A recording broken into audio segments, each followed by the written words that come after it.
So, hello, I am Stephanie Mission. So, ngayon is papakita ko yung login system namin, assignment 5 ng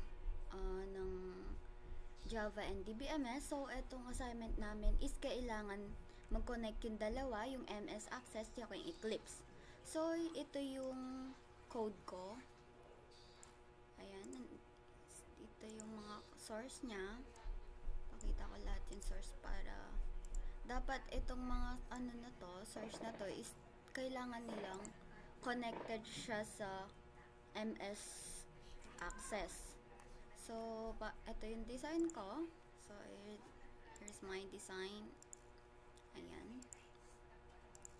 So, ngayon is itry natin siyang i-run.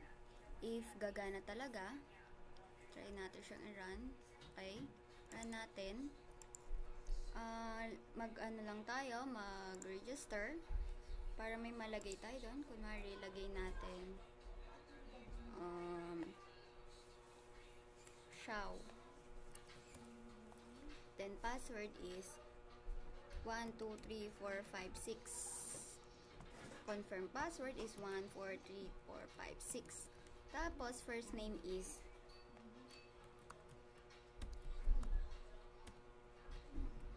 Xiao Zheng. Ay, China lang.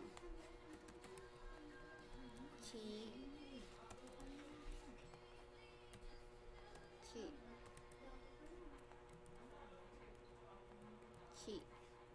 And yung last name is Adeptus. Ayan. So, yung address niya is sa Liwe. Ayan. Then, male, I mean. So, una is 2005, 29, and 28. So, ayan.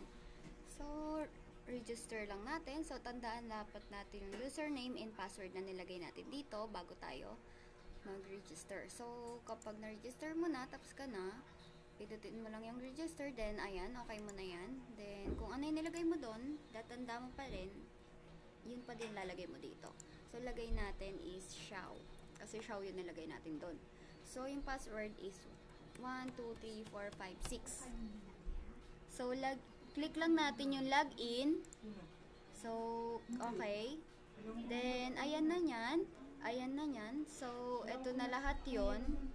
So, after nun, log out lang natin. So, after that, titignan natin yung nasa documents. So, tignan natin sa documents. Hanapin lang natin yung login system. Login system. So, ito yung login system ko. Click lang natin yan. Double click. Then, after that, tignan natin if nandun na talaga siya. So, ayan. Lumabas na siya. So, ito yung mga ginawa ko noon. Tinry ko kasi para makita nyo kung ano talaga na nasa labas na siya. I mean, na ano na siya. So, ayan. So, ito yon. Ito yung ginawa natin kanina. Ayan na siya. Tapos na nun. Ayan. And, that's all. Kailangan lang talagang ipag-connect yung dalawa para